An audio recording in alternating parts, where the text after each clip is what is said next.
Okay, so we are trying another platform. I just really appreciate all of your patience. This is, I think, going to be the third or fourth link that you have to click on to get this full recording. But if it makes you feel any better, this is the second time, full time, that Stephanie has joined me in this professional development, because we ran into so many technical issues. So if that makes you feel any better, we've been at it now for over 2 hours, and hopefully collectively your recording will only be about an hour and 15 minutes. So thank you, thank you, thank you. And Stephanie should be joining us momentarily. I am just going to make a comment about the boundaries. I'm going to continue there, that I've been sharing with my parents this idea that kids will continue to test boundaries when the boundaries are flexible, and that for them really to reach their full potential, to feel that safety and security where they can take risks and know that the adults in their lives are there to provide that safe environment and to enforce the boundaries. And especially also, it's worth mentioning that within the boundaries, the students should be having fun and feeling a lot of love. Otherwise, then also, even if the boundaries are secure, they are not going to have that, like Maslow's hierarchy, those interpersonal relationships will not be built on trust and love. Instead, it would be fear-based or any other negative thing that is going to still interfere with their learning. So the boundaries need to be, of course, firm and inflexible. And within the boundaries, there needs to be a lot of love and value. And the learners need to understand that they are valued and appreciated. And that is when they are going to open up to taking on challenges and taking risks and really pushing themselves to the limits. So I am letting Stephanie in. Hello. Hello, Stephanie. Hi. Thank you for joining again. I hope you can hear me. Are you there? Okay. She was, but now she isn't. So I am going to pause the recording. Okay, we're just going to pick up where we left off.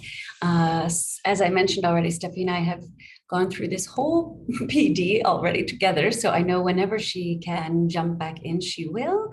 In the meantime, we are going to, she said she's having some internet problems, so no problem. We will see her when she's able to get back in, and I'm going to continue where we left off. So the other comment I wanted to make is regarding giving kids the words. And this, I want to bring up an example that Charlotte, one of the other teachers who's in this team, I noticed that she employed, and it is very relevant. I recall being in Boracay, and I walked into her classroom, and I noticed immediately upon entrance that there was this lovely display of emotions with pictures and words where the kids could identify how they were feeling when they came into the room. So just that is just connecting with what Stephanie said, well, how our younger learners especially sometimes don't have the words, but we can employ visual guides and strategies such as that to help them articulate it, and not only just to have the words, but again, to practice this idea of being self-aware. So thank you, Charlotte, for being an example there. Okay, I am going to screen share with you now, back to the PowerPoint. Where we left off was finishing up the social and emotional notes from the social and emotional learning webinar yesterday. And now we're getting into the growth mindset aspect of today's PD. And what I did here is I basically just highlighted things that I thought were relevant to us. And here are some key words that are words that we should just really embed in ourselves and use them as often as we can, both when we are modeling and thinking out loud, and just as we are preparing things for our students: perseverance, motivation, self-awareness, self-control, and there are many, many others. on this slide, I did not take out the part about teachers and schools because I just wanted to take the opportunity to recognize that with the exception of one in this team, we are all in a unique position that we don't have a curriculum supervisor or a vice principal or a principal or somebody else walking around making sure that we are covering the curriculum every day and we are turning the pages of the book and we are checking all the boxes. Because as this slide indicates, schools don't really acknowledge social and emotional learning. They are starting to increasingly, which is wonderful.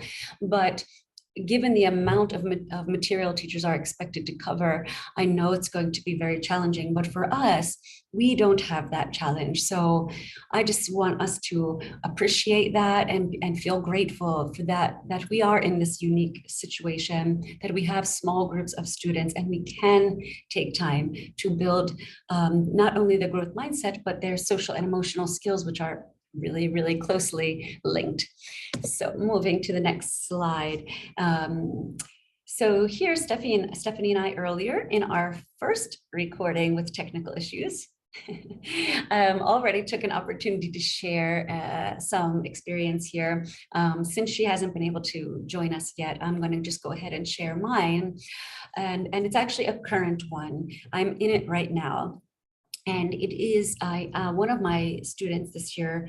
All of my students are new to me, and all of my students are coming from a traditional school program. So in my model, there is a lot more autonomy, a lot more self-direction, a lot more trust, a lot more opportunities for kids to pursue their interests and their curiosities. Having said that, I think when humans don't have a freedom and then they're given a freedom, sometimes the tendency is to really test it and maybe even go a little crazy with it. And I've been noticing that a little bit with my students, but I respect it and I appreciate it because I know being autonomous and self-directed and self-regulated are things that we learn, and they haven't been in environments that have given them the opportunity to do that, and now they are.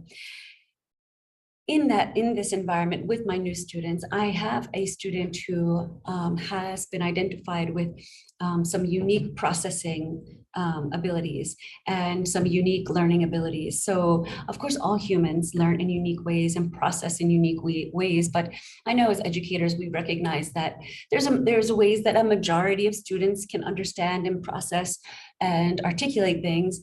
But there are always outliers, right? And I am in that experience right now. And my initial reaction was a bit of doubt. Like in this first bullet, did you ever think you might not succeed? Initially, I was thinking, wow, am I prepared to provide the kind of learning experiences and support that this student needs? Because I don't process things the way that he does, and I don't learn things the way that he does. And while I have had experience with students in other classroom situations that do learn in unique ways similar to his, it wasn't in this kind of model. It was in a model where it was just turn the page and open the book and everything was decided and regimented. So it was an entirely different experience. So initially there was just this feeling of self-doubt, a little bit of even just, self-talk, like, I don't know if I can. I'm happy to say that that was a very short-lived feeling, and I quickly recognized the self-talk that was going on and how I was feeling about it, and I shifted that to what I know to be true, which is that I can learn anything, that there are people out there who have already had this experience, that I can learn from them, that there are already tools that exist, that I can grow in this area. And that's what I'm doing. And the process is, and the second question, what process did you go through? The process I'm going through, first of all, is just recognizing instead of just saying, well, he's just going to have to figure it out. I recognize that this is partly my responsibility. Hi, Stephanie. Hello. Are you able to hear us? You're not able to hear us. Okay, let's see. What is that all about? Okay, so I am not on mute. Can you hear now? Yeah. Oh, perfect.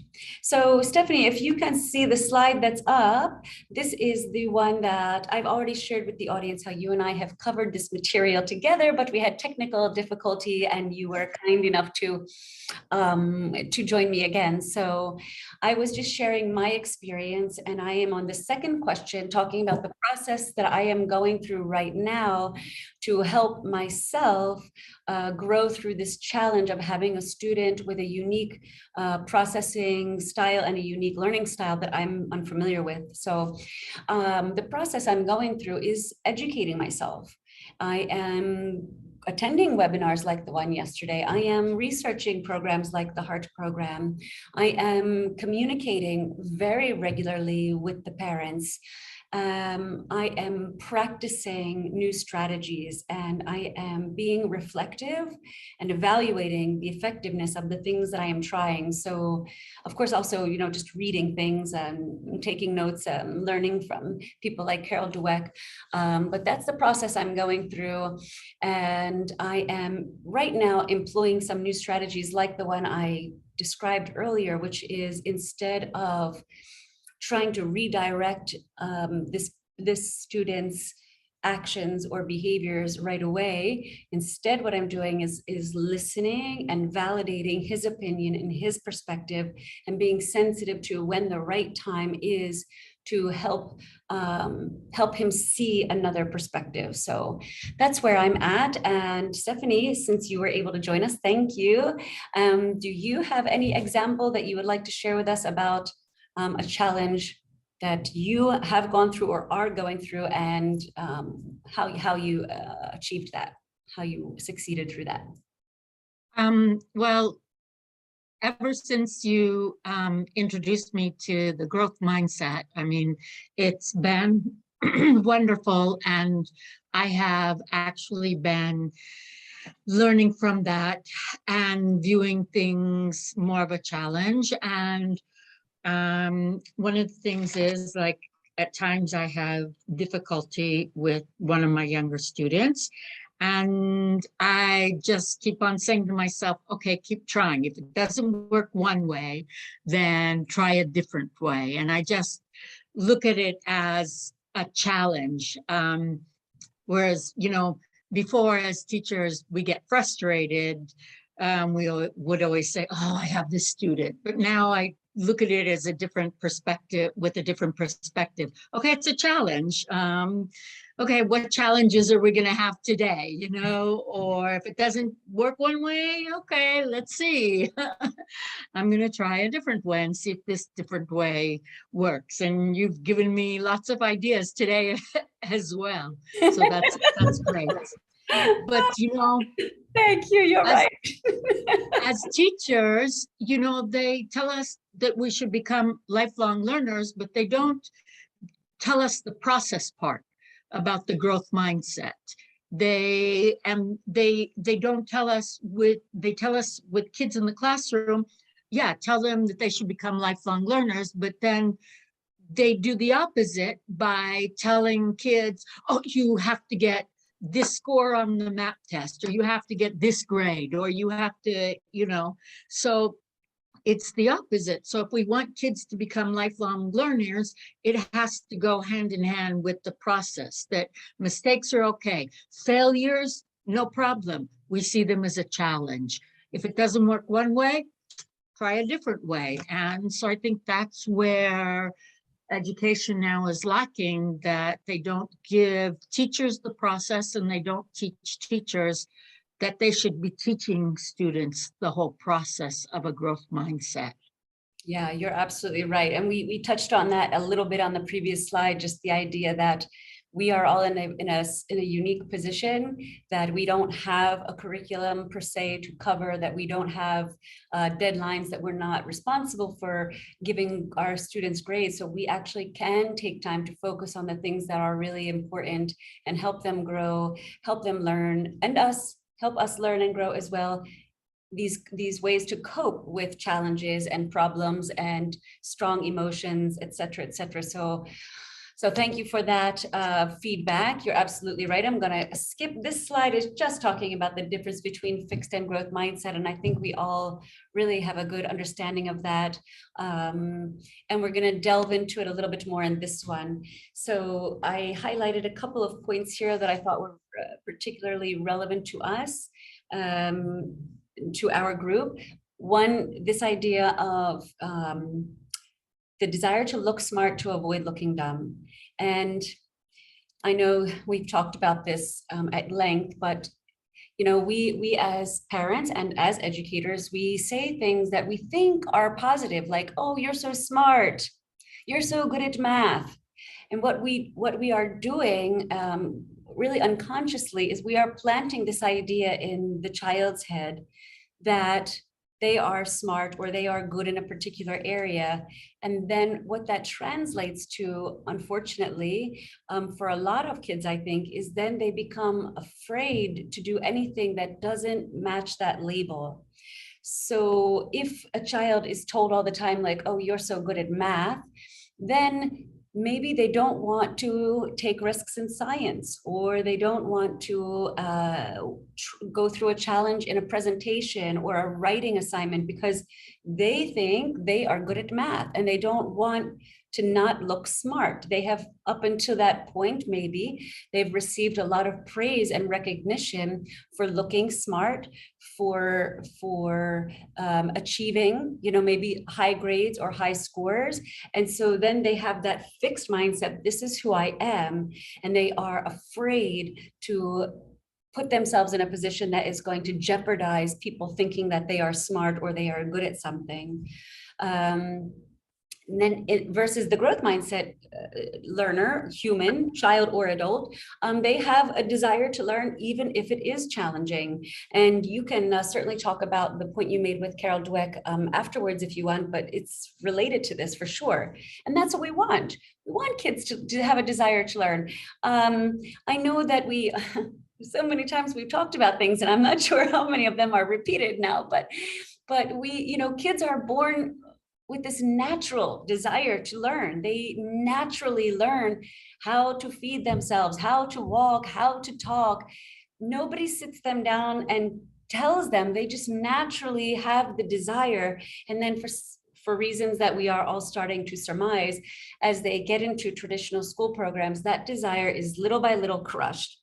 And so if we really want kids to be lifelong learners, we want them to have this growth mindset. We want to support and facilitate and recognize when they are demonstrating a desire to learn, even if it's challenging. The other one I thought was really pertinent to us is this idea of feeling threatened when others are successful. And I think it's just a personal, it's a personal experience I'm having right now, that in my group of learners, it's becoming clear that some people have fixed mindsets about themselves, particularly with math and with writing, with language arts. And I'm noticing that when students who are, for example, good in language arts, and they might be doing their presentation or sharing something that they wrote, kids who don't feel like they have that strength or they don't have the growth mindset, noticing that they're acting out. And I'm not exactly sure, but I'm starting to suspect that that's where it's coming from, because they are feeling a little threatened. So they are trying to take attention away from this good example that somebody else is showing, because they feel threatened that they're not going to be able to share a good example as well. So versus the growth mindset student who feels that they can learn from others, that they are inspired by others' success. So for me, this is an area that I want to grow in, that I want to help kids see themselves as a resource and see each other as a resource, to see that all of us have strengths, all of us have weaknesses, and that that there's so much value in seeing all of us, seeing the collective humanity as a collective resource, not to feel threatened or embarrassed or shy, but rather to say like, wow, you're really good at writing, and now I have a writing assignment. Could you check my work for me and give me some feedback? Or the student who sees another student as really awesome in math, and they're taking on a math challenge, saying, hey, will you work on this math challenge with me, because I notice that you have really strong math skills. This is something that I really want to instill in my students, and help them to feel that it's really about effort, and that they are a resource, and we all have strengths. Do you have anything from this slide, Stephanie, that you would like to touch on? Well, I've been reading Carol Dweck's book, and it's a wonderful book. And time again, she brings up research, and basically the children who have been told that they're smart, they're intelligent, when they come across having to do a challenging task or test, they shy away from it because they don't want to fail, they don't want to look dumb.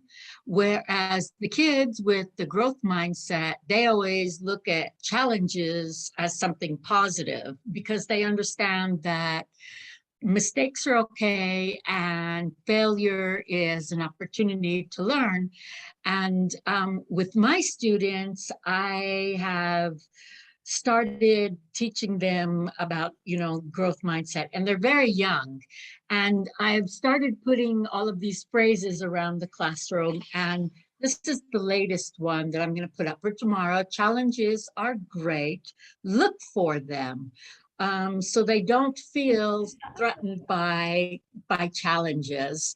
And even my youngest one, Ali, if you want to share the video of him, he's really taken to it, and he'll sit there and he'll be like, I'm stretching my brain, and he, every day we start the lesson with the phrases that I have, and if there's something that they have not learned, I'll say, yes, but you haven't learned it, and he'll say, yet.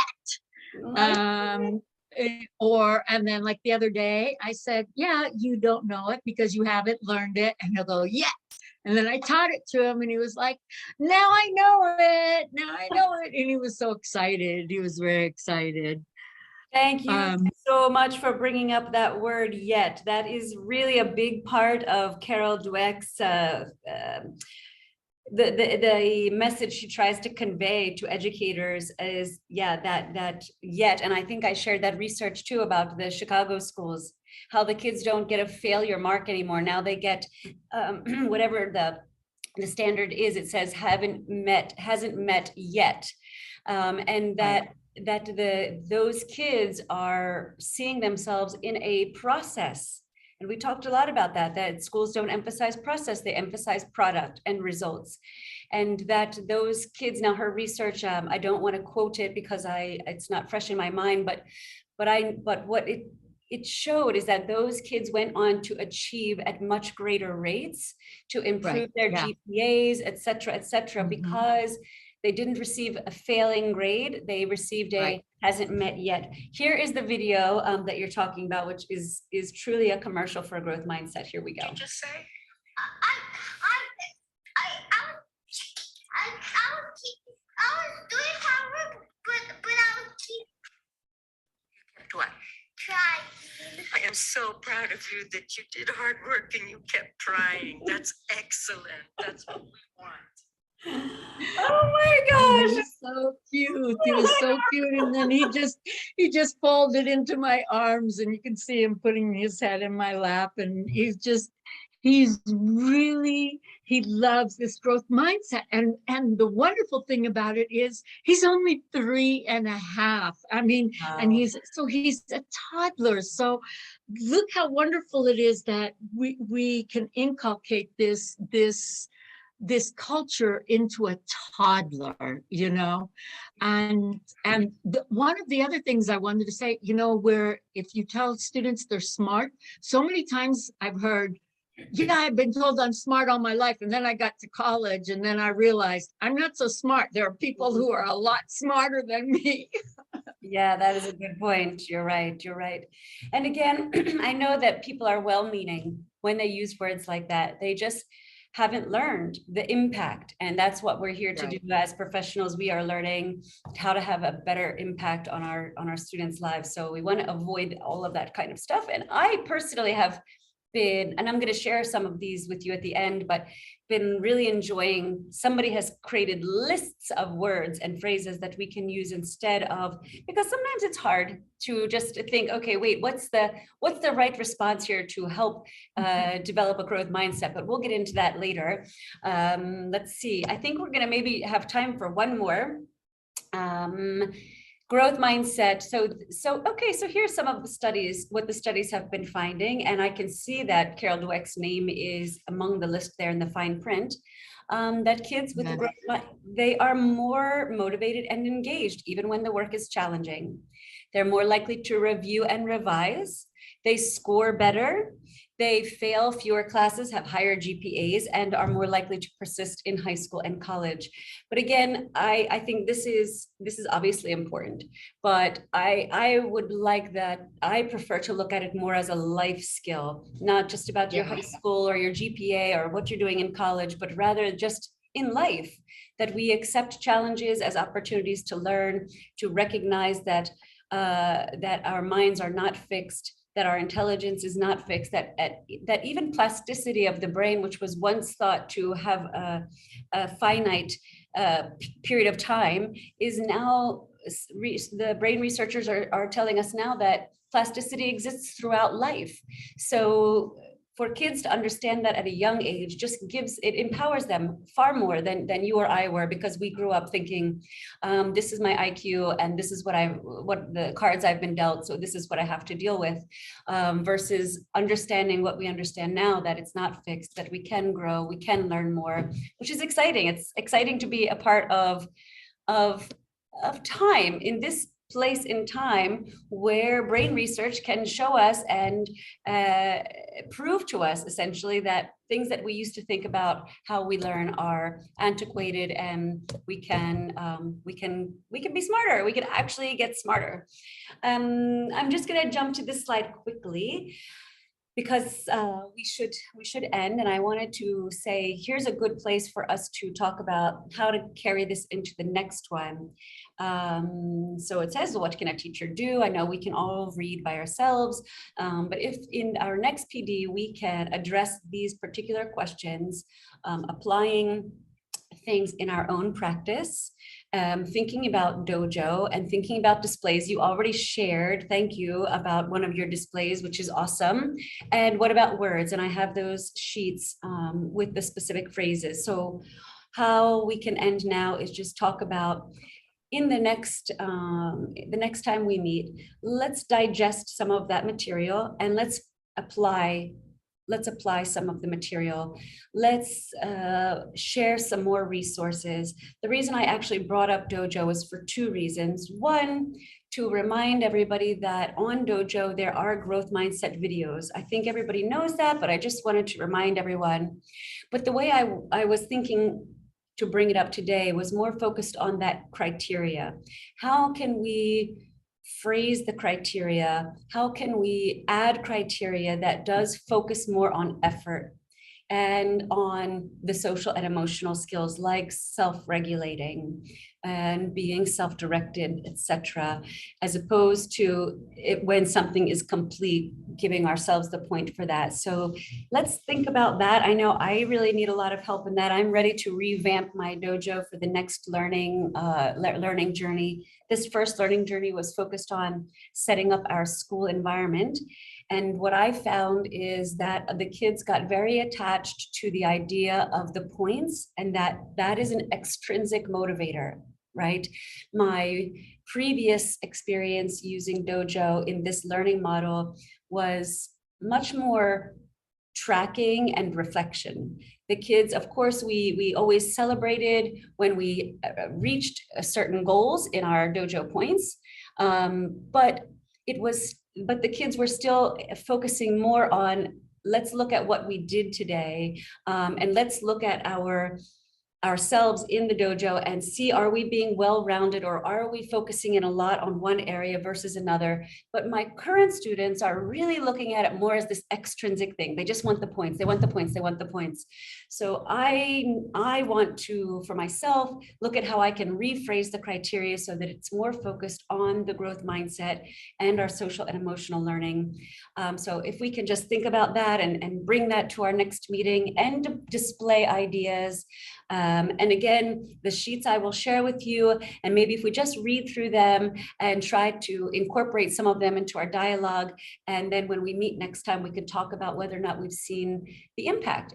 And Zoom is telling me that they are getting ready to kick us out.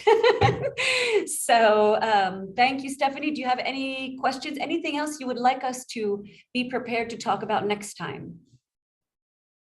No, this was wonderful, and I love learning about the growth mindset. It is a challenge, and let's keep trying, you know. Thank you so much for sharing all of this with me. It's been delightful in the class and in my personal life. Awesome. You know, actually, that is something I did want to say, that, you know, it's like, if we're going to really teach it well, we have to practice it. So what's some area in our personal lives maybe that we can take on a new challenge and apply the growth mindset and see ourselves as able to learn something new despite our age.